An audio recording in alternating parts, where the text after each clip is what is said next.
He was an honest, religious, and courageous divine. He preferred the service of God and so good a voyage to every thought of ease at home. He endured every privation, yet none ever heard him repine. During his life, our factions were off-heeled, at greatest extremities so comforted, they seemed easy in comparison to what we endured. After his memorable death, we all received from him the Holy Communion together as a pledge of reconciliation. We all loved him for his exceeding goodness. He planted the first Protestant church in America, laid down his life in the foundation of Virginia.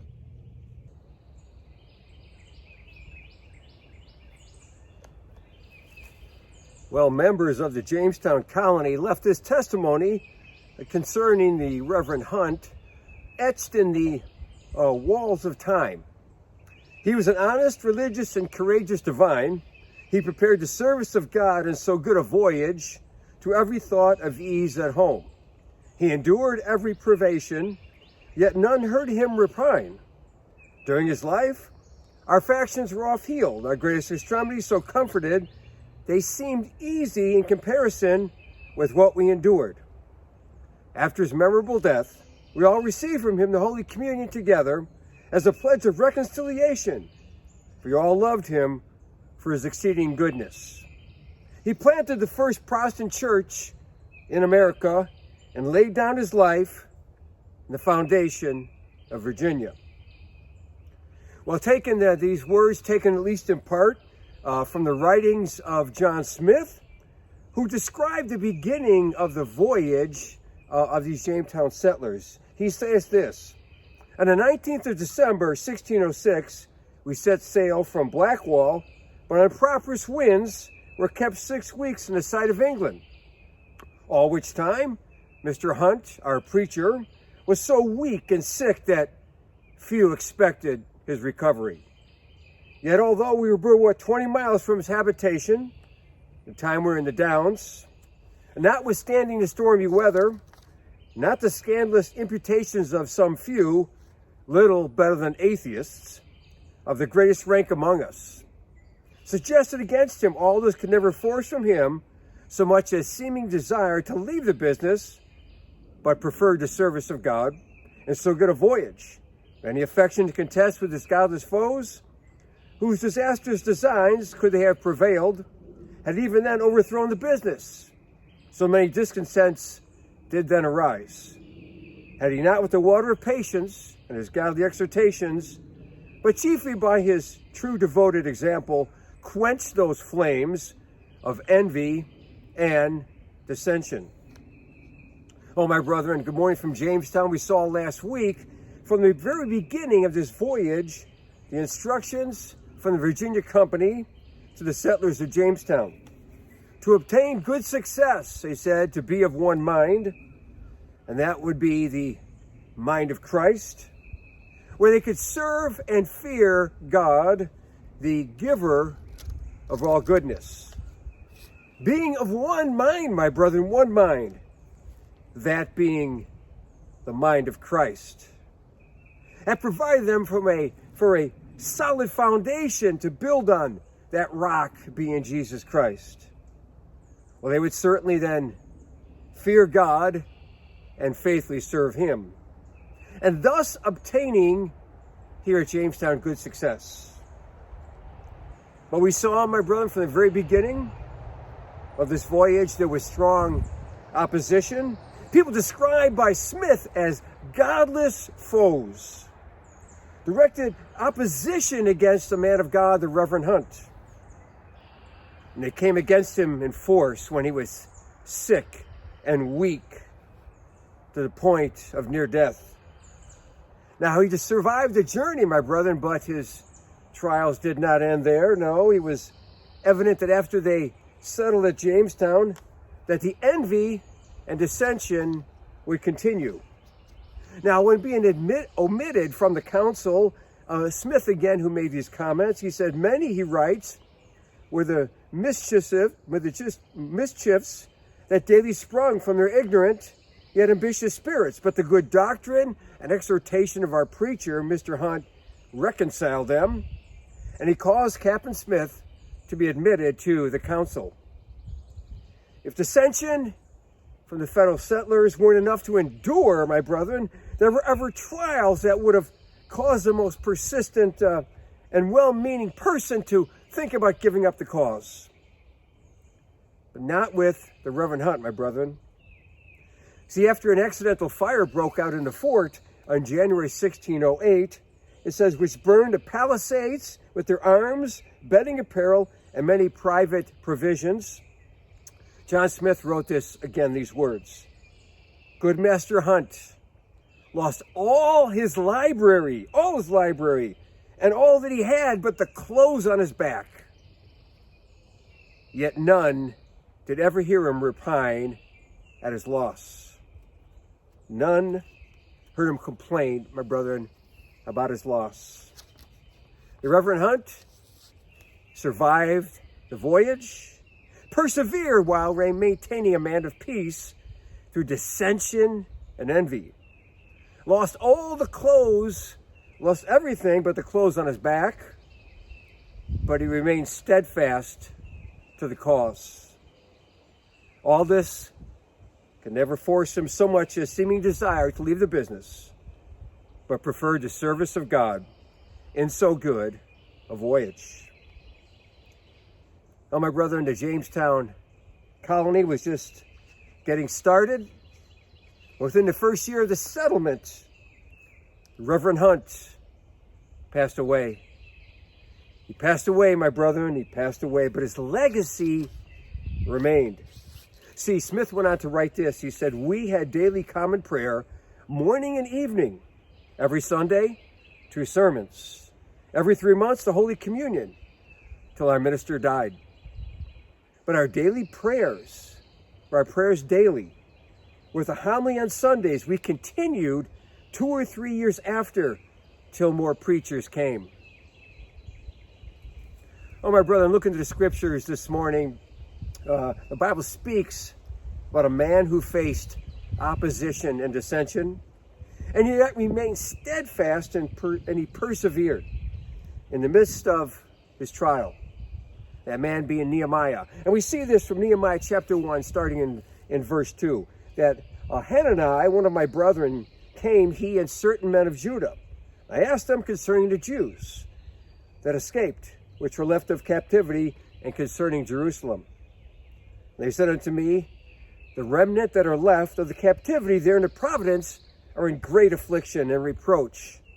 The walls of Jerusalem are broken down, and the gates thereof are burned with fire. And it came to pass when I heard these words, I sat down and I wept, and I mourned certain days, he saith, and fasted and prayed before the God of heaven. And I said, I beseech thee, O Lord of heaven, great and terrible God that keepeth the covenant, and mercy for them that love him and obey his commandments. Let thine ear be attentive, thine eyes open, that thou mayest hear the prayer of thy servant, which I pray before thee now, day and night, for the children of Israel, thy servants, and confess the sins of the children of Israel, which we have sinned against thee, both I and my father's house have sinned. Now, continuing chapter 2, in the story, it says chapter 2, starting in verse 1, it came to pass in the month of Nisan, in the 20th year of Artaxerxes the king, that wine was brought before him. And I took up the wine, and I gave it unto the king. Now I had not been before that time sad in his presence. Wherefore the king said unto me, why is thy countenance sad, seeing thou art not sick? This is nothing else but sorrow of the heart. Then I was very sore afraid. And the king said unto the king, let the king live forever.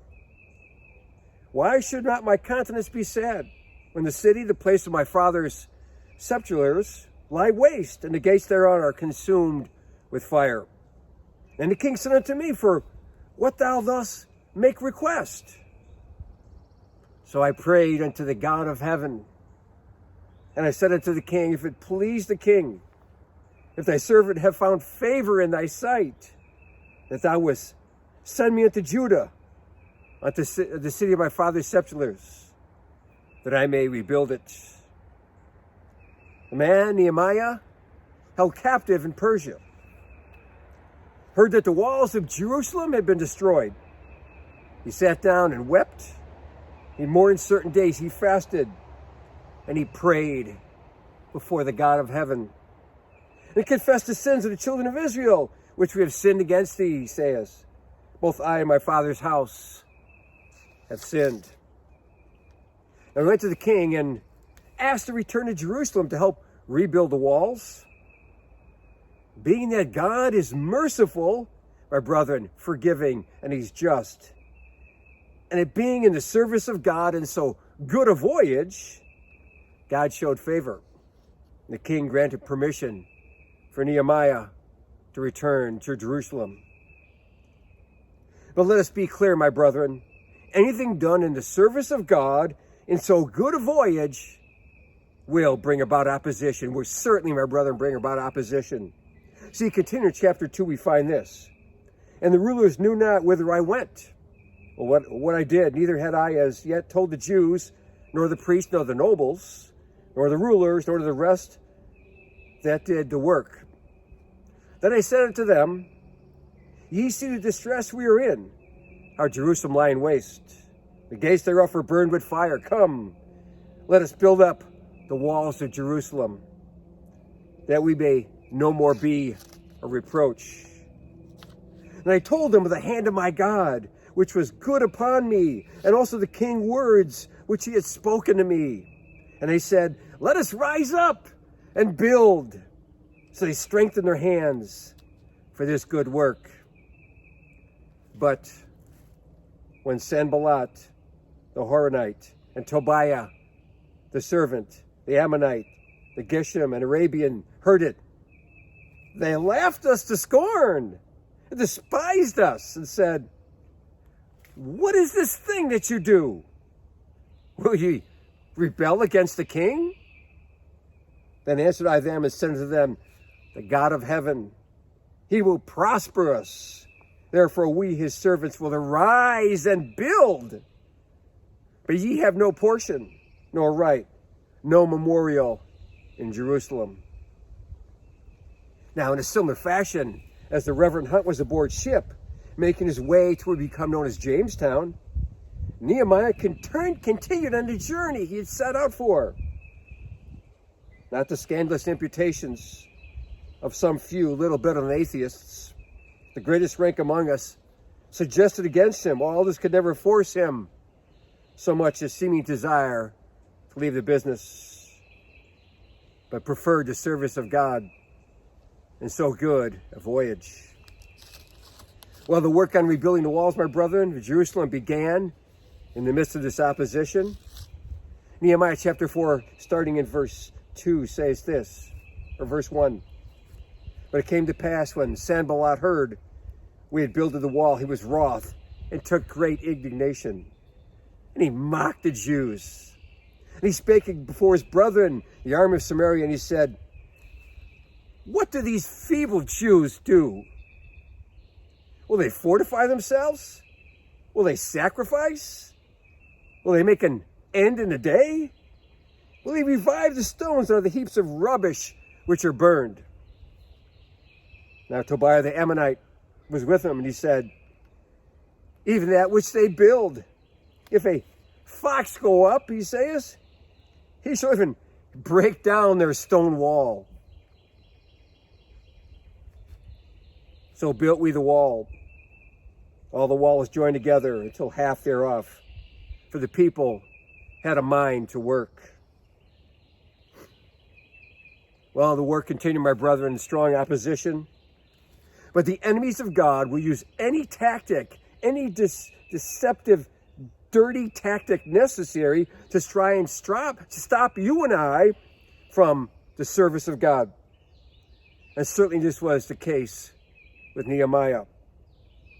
The opposition had come from outside the people, but now the opposition cometh from inside the people as well. See, the former governors before Nehemiah, from their own Jewish people, had taken advantage of the people. Chapter 5, starting in verse 15, we find these words. But the former governors that had been before me were chargeable unto the people, and had taken of them bread and wine, besides 40 shekels of silver.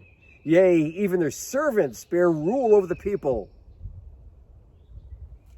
And he goes on to say, but so did not I, Nehemiah says, because of the fear of God. Yea, also I continued in the work of the wall.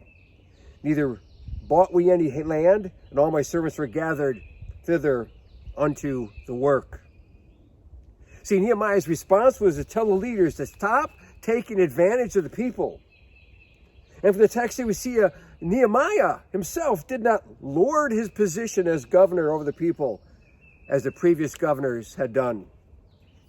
Why is that? Because he served and feared God, the giver of all goodness. Just as the Virginia Company had instructed the Jamestown settlers to do the same.